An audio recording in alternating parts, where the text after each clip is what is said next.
Eu vou começar hoje o assunto de diodos, certo? Ontem a gente viu algum, algumas coisinhas sobre indutores, eu vou voltar para ele, mas logo depois, certo? Mas a gente vai começar a tratar da parte de diodos, que é um dos assuntos chaves dessa matéria, certo? A gente vai entender um pouquinho da teoria dos diodos e como eles são formados, certo? Apesar do nome de iodo não ser tão popular, basicamente o que a gente tem hoje de evolução no sentido tecnológico da coisa, digamos assim, ele veio a partir da evolução desse componente, certo? Para quem não sabe, vou adiantar logo esse detalhe, mas os transistores, eles são, na verdade, um conjunto de diodos, certo? Arrumados de uma forma com que ele apresente algumas características de funcionamento. Só que para a gente entrar no estudo de fato do diodo, a gente precisa passar pelo estudo dos semicondutores, certo? Que é o que a gente vai ver hoje, basicamente. E aí amanhã a gente vê detalhadamente a questão dos diodos em si. Deixa eu só pegar aqui uma ferramenta de riscar. Eu preciso dela. Certo? Então, ó, pra gente começar aqui, aqui tem um material que eu consegui em umas pesquisas, então tem toda a teoria. Esse assunto, querendo ou não, a gente vai ter que puxar alguns conceitos de física, certo? É inevitável. Mas a gente precisa entender essas teorias antes de entrar na prática de fato, tá bom? Aqui, para a gente começar, a gente vai fazer um estudo sobre o que é um semicondutor, certo? Como é que ele se comporta e como é que a gente chegou a essa definição de semicondutor, certo? Basicamente, um semicondutor, gente, ele está presente em quase todos os componentes eletrônicos, certo? A gente, apesar de a gente falar semicondutor e tudo mais, mas eles na verdade são alguns dos metais que estão presentes na composição dos componentes eletrônicos, tá? A gente vai entender um pouquinho como é que esse funcionamento funciona. Ó, aí a gente vai ter que voltar lá na teoria, literalmente, e entender o conceito de bandas de energia, certo? E para a gente entender esse conceito de bandas de energia, a gente precisa entender o comportamento do, dos, de algumas partes, digamos assim, de algumas pequenas partículas dentro de cada, como é que eu posso dizer? Dentro de cada material, certo? A gente volta aqui na teoria do átomo, certo? Basicamente, basicamente, o átomo ele vai ser formado por elétrons, certo? E ele vai ficar girando ali ao redor desse núcleo que a gente tem aqui, ó. A imagem foi colocada justamente nesse sentido, certo? A gente tem aqui os nossos elétrons, certo? Ele está nessa camada aqui. E a gente tem um núcleo, que é esse daqui. Boa noite, Elenilton. E em volta dele, certo? A gente tem outros elementos que vão ficar girando ali. Esses elementos são os prótons e os nêutrons, certo? E essa quantidade de prótons e nêutrons, ele vai diferenciar para cada tipo de elemento químico. E normalmente os semicondutores, ele tem características que definem uma determinada atração mais forte do que outros materiais. Porque se a gente parar para pensar, Se a gente fosse colocar os metais nobres para criar componentes eletrônicos, as coisas seriam muito caras, seriam exorbitantes, digamos assim. Imagina aí, você colocar um ouro para fazer condução elétrica dentro do circuito, um ouro puro.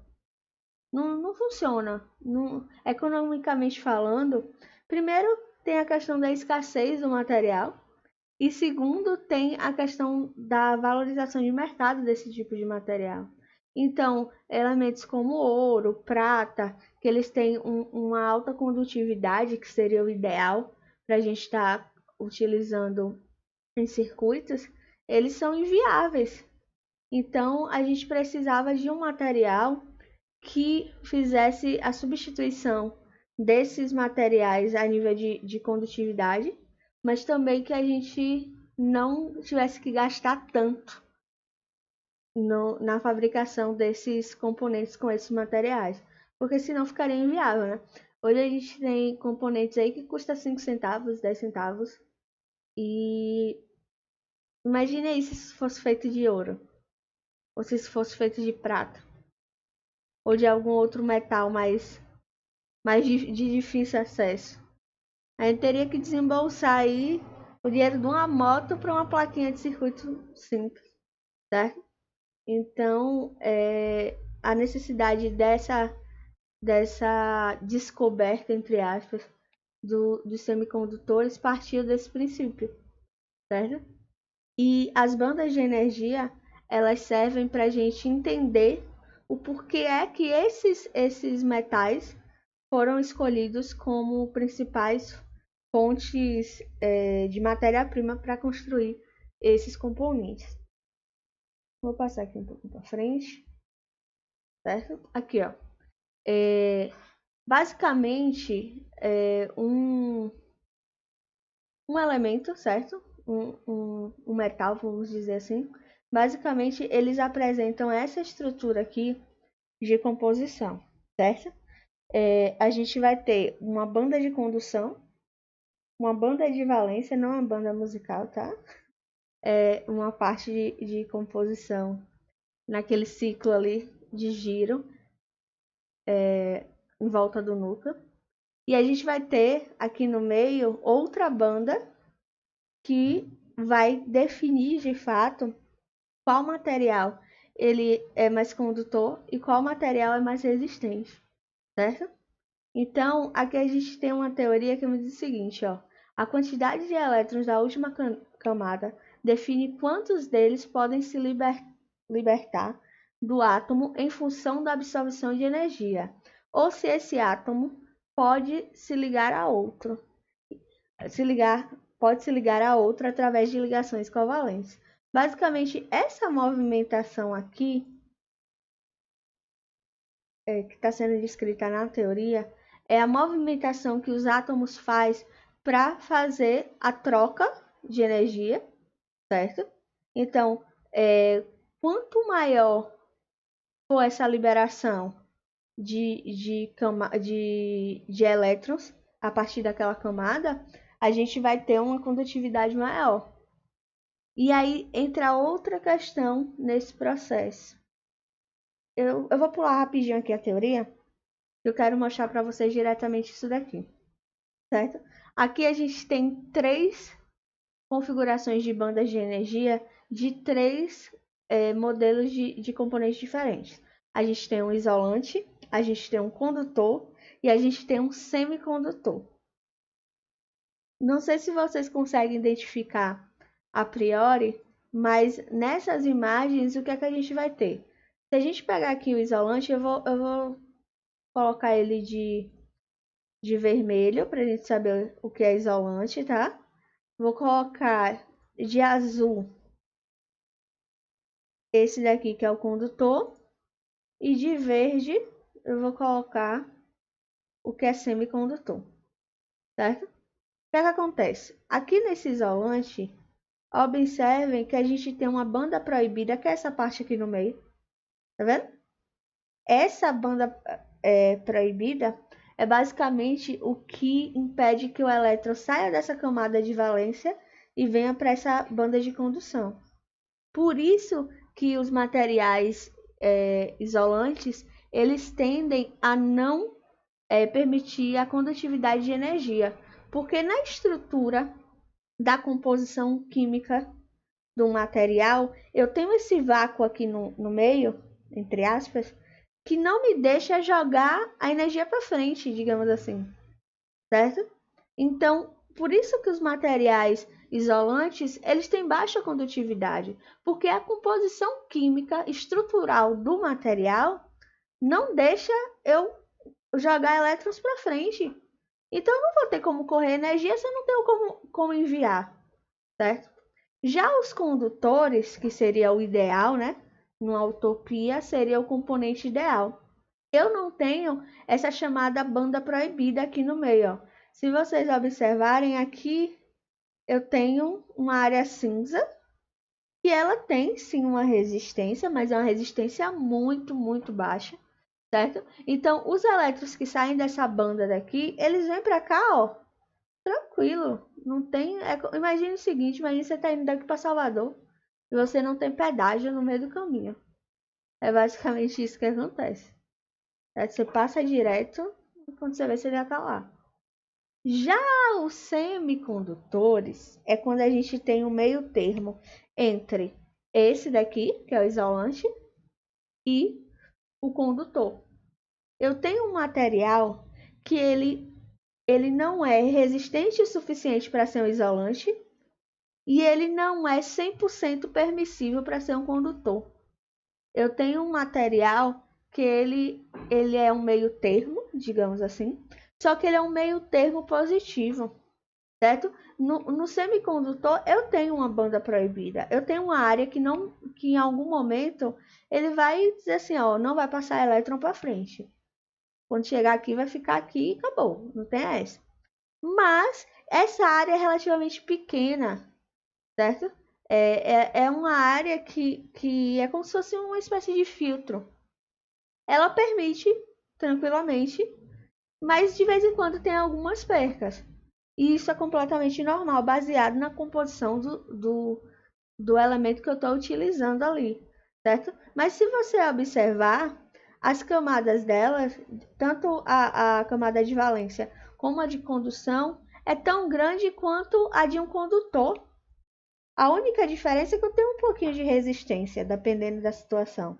Mas não é uma resistência que eu posso dizer assim que é perceptível. Obviamente que em alguns momentos, circuitos compostos por semicondutores, eles vão ter algumas falhas, vão ter. É completamente normal. É tanto, vocês lembram quando a gente estava estudando os resistores, que a gente tinha lá as tolerâncias, né, para mais ou para menos. Aquelas tolerâncias ali, elas podem variar justamente por causa da composição física do componente. O componente ele tem uma porcentagem de perca. E isso é completamente normal. A mesma coisa acontece, por exemplo, não sei se vocês já viram, né? Vocês sabem que se vocês puxarem um cabo de internet muito grande, você vai ter uma perca de velocidade de transmissão, né? Justamente pela questão da extensão física do cabo. Quanto maior ele for, maior você vai ter um percurso para aquele sinal se propagar ali.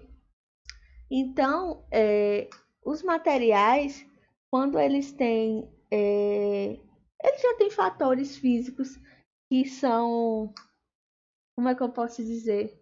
Não, a palavra não é problemático, mas eles têm algumas características neles que fazem com que essa como é que eu posso dizer, meu Deus? Tá me fugindo a palavra. É como se ele tivesse uma característica própria e que ele diz assim, ó, em algum momento eu posso perder um elétron ou outro, mas não a nível de implicar no funcionamento. Mas eu posso perder, certo? O ideal é que a gente tivesse o quê? Os supercondutores na composição, mas os custos são enormes, então não vai valer a pena, certo? Então, foram se encontrados esses materiais semicondutores para substituir justamente esses outros materiais que são de difícil acesso. Eu vou voltar aqui um pouquinho na teoria. Tá aqui. Ó, aqui na teoria a gente tem algumas questões interessantes. Vou até colocar assim, certo? Os elétrons da banda de valência são os que têm mais facilidade de sair do átomo. Eles têm uma energia maior, certo? Por causa da distância ao núcleo, por causa dessa distância com o núcleo ser muito grande, a força de atração é menor. Ou seja, ele tem a menor energia externa. Ele atrai menos, certo? A região entre uma órbita e outra do átomo é denominada banda proibida, onde não é possível existir elétrons, certo? É aquilo que eu falei para vocês lá. Eu tenho um lugar, certo? Eu vou pegar aqui a imagem do átomo de novo, essa daqui. Cadê? Eu vou copiar ela lá para aquela definição, para poder riscar e vocês enxergarem. Vou botar aqui em cima.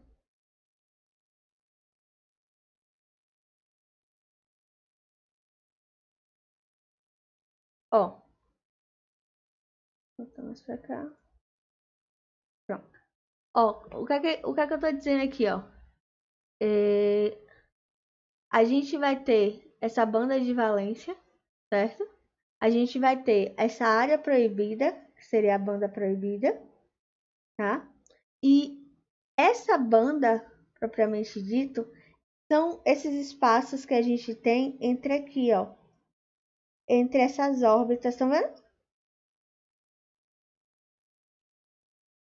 Dependendo do material, esses espaços vão ser maiores ou menores. Então, isso vai implicar diretamente na classificação se o material vai ser isolante, condutor ou semicondutor, certo? E aqui no último ponto, ó, o tamanho da banda proibida na última camada de elétrons define o comportamento elétrico do material, certo? Então, se essa banda aqui for muito grande, que é o que acontece nos materiais isolantes, eu não tenho como pegar. Eu vou fazer uma analogia aqui que é bem ilustrativa, tá? Imagine o seguinte, eu tenho a minha camada de valência aqui no K e a minha camada de condução aqui no N, por exemplo. Isso daqui seria um material ISO, um material isolante, por exemplo. Daqui que o meu elétron saia daqui para cá, ele não tem como chegar por causa da distância. Ou então os que chegam são aqueles bem miadinhos. Então, se esse espaço aqui for muito grande, que é o que a gente chama de banda proibida, eu não vou ter condução. Então, aquele meu material, ele não vai ser um condutor, ele vai ser um isolante. Agora, se essa área for pequena, vamos supor que é o que acontece nos condutores, né? Imagine o seguinte, que a gente tem aqui, ó, a camada de valência no K, certo? E a de condução é no L, por exemplo. A gente não tem espaço de banda nenhum praticamente aqui, né? De banda proibida. Então, não vai ter uma área onde o meu elétron vai se perder. Ele vai simplesmente ir passando para a próxima, e vai conduzir, certo? O que acontece nos semicondutores é que eu tenho uma área mais ou menos assim, só que eu ainda tenho um lugarzinho aqui que pode se perder. E tudo bem, ele vai funcionar da mesma forma. Obviamente que não com a mesma eficiência de um condutor, mas vai funcionar, certo? Vocês estão com alguma dúvida até esse ponto? Se tiver, pode falar, viu?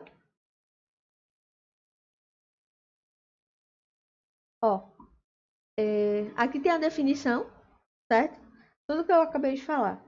Um material isolante, a banda proibida grande, exigindo do elétron muita energia para se livrar do átomo. Então, quando ele vai sair de um átomo para ir para o outro, ele vai gastar muita energia para esse deslocamento, o que vai acontecer com que eles, de repente, suma. Então ele não vai chegar lá no meio do caminho porque ele não vai ter energia suficiente para isso. Tá? No material condutor, um elétron pode passar facilmente da banda de valência para a banda de condução sem precisar de muita energia. Então ele vai estar sempre ali, ó. Que é o que acontece quando você pisa na água, por exemplo, e cai um fio de energia ali, né? A gente acaba tendo a água é um material altamente condutor. Então, essa passagem de elétrons, ela fica muito alta. E eles não vão perder força, porque eles não vão gastar energia para se propagar. E aí você toma a rajada toda. Por isso que não se deve estar molhado e pegar em nada com energia, né? E já o material semicondutor, um elétron precisa dar um salto pequeno, que é aquele espacinho de tempo que a gente tem, certo? Mas não chega a ser significativa a ponto de não conduzir, que é o que acontece com o material isolante, certo? Os semicondutores possuem características intermediárias em relação aos dois anteriores, que é o condutor e o isolante. Então, eu não digo que o semicondutor ele está entre o material isolante e o condutor, porque seria uma falácia sem fim. Porque assim, o semicondutor ele está mais próximo do condutor do que do isolante. Porque o que diferencia ele de um condutor é essa pequena fenda que a gente tem, sabe? Porque o salto que o elétron vai dar é bem pequeno, bem simples. Então, isso é bem pouco comparado ao que o material isolante faz. Então, eu não digo que ele está, eu não costumo dizer que ele está entre os dois. Eu digo que ele está um pouquinho mais pro lado do condutor, se a gente fosse classificar, né, nessas três situações. Aqui a gente tem a definição de materiais, que eu acredito que vocês já saibam, né, o beabá. O condutor é qualquer material que sustenta um fluxo de carga, quando uma fonte de tensão com amplitude limitada é aplicada através dos seus terminais.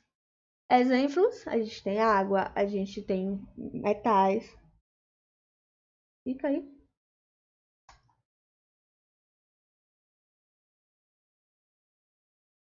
O Mitch caiu. Ou minha internet caiu. Minha internet caiu. Um momento.